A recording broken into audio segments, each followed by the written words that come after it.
Sean bienvenidos. Tenemos la oportunidad de recordar los sucesos más importantes sobre la vida del Papa Pío V, ejemplo de pobreza y humildad.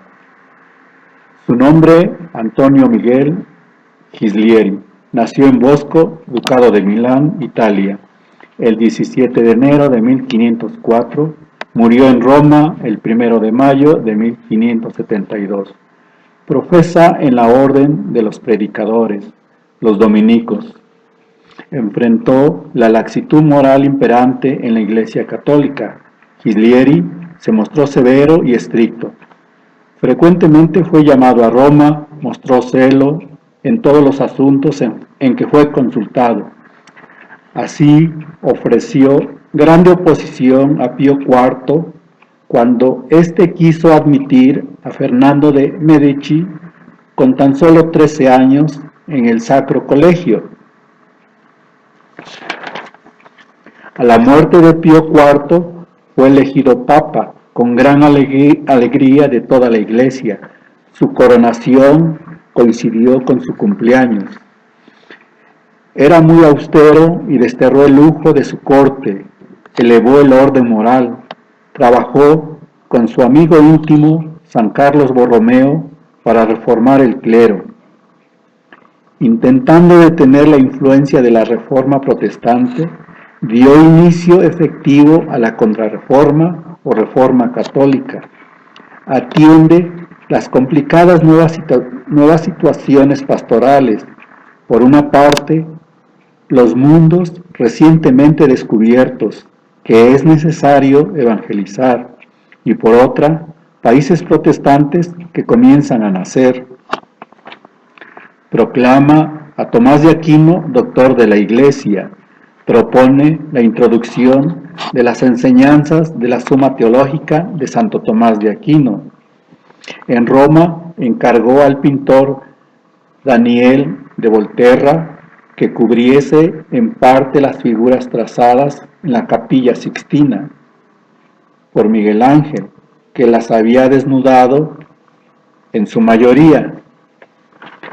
A él se debe que los papas utilicen el hábito blanco, sotana blanca, ya que, aún habiendo sido elegido sumo pontífice, no dejó de usar el hábito de los dominicos, el cual es de color blanco. Durante el pontificado de Pío V tuvo lugar la batalla de Lepanto. Fue un combate naval entre las fuerzas cristianas y turcos. En 1571, en el Mediterráneo oriental, frente a la península griega del Peloponeso, tuvo lugar un hecho histórico militar conocido como Batalla de Lepanto, debido al nombre del golfo en el que tuvo lugar, frente a la ciudad de Lepanto. Trabajó incesantemente por unir a los príncipes cristianos contra el enemigo, los turcos. En 1570, cuando Solimán II atacó Chipre, amenazando toda la cristiandad de Europa, las conquistas de los otomanos turcos se sucedieron una tras otra en Europa, ocupando Macedonia, Bulgaria, Serbia y Bosnia. En 1453 cayó Constantinopla y Hungría. En el Mediterráneo, las galeras turcas imponían su ley y no respetaban ninguna costa. La política de los turcos tenía como objetivo alcanzar toda Europa.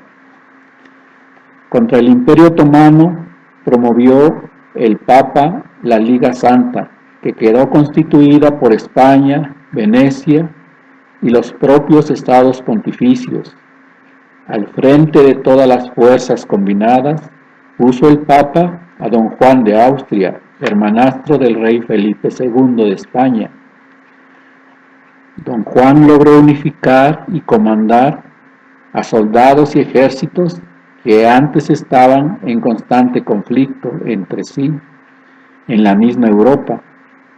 Ali Pasha, el almirante otomano, dispone su flota para el combate, que parece querer embestir por el centro y al mismo tiempo envolver a los cristianos, aprovechándose de su superioridad numérica de 286 naves con 120,000 hombres a bordo. Y fueron 208 naves cristianas con un ejército alrededor de 50,000 hombres. En la escuadra católica, Andrea Doria quiere proponer un consejo de guerra y discutir si convenía o no dar combate a un enemigo numéricamente superior, a lo que don Juan de Austria le contestó: no es la hora de hablar, sino de luchar. Don Juan de Austria, llevando un crucifijo en la mano, proclama con ardor para la lucha: este es el día en que la cristiandad debe mostrar su poder. Todos cuiden de cumplir con su deber, poner nuestra esperanza únicamente en Dios, que reina y gobierna el universo.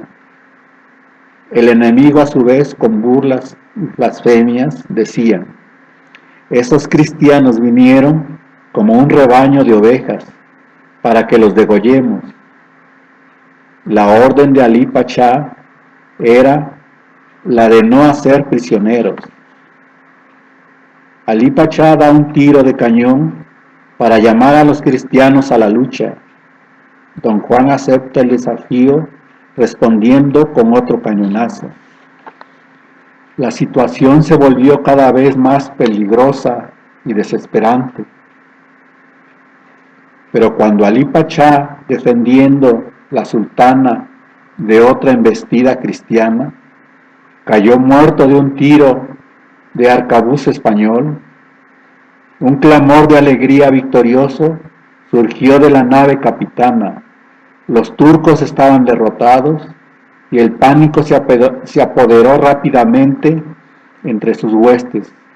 A partir de aquel momento en que el estandarte de Cristo comenzó a flamear en la sultana, una gran parte de los esclavos cristianos que se encontraban en los navíos enemigos se enteraron que los turcos estaban perdidos. Entonces multiplicaron sus esfuerzos para liberarse y en poco tiempo se encontraban combatiendo con un coraje sin igual. Los gritos resuenan por todos lados: la victoria es nuestra. Las trompetas católicas proclaman a los cuatro vientos la victoria de la Santa Liga.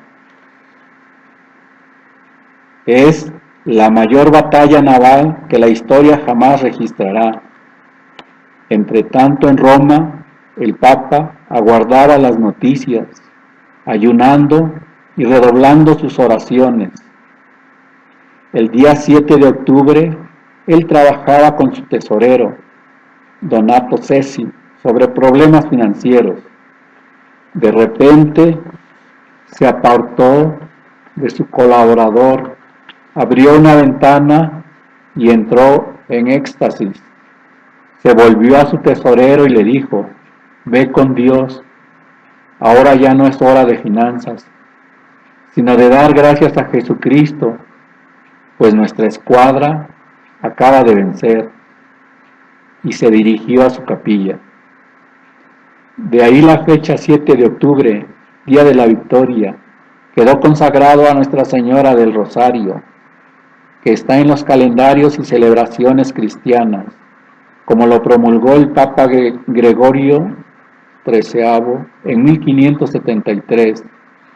En las letanías del Rosario se agregó la invocación: María, auxilio de los cristianos.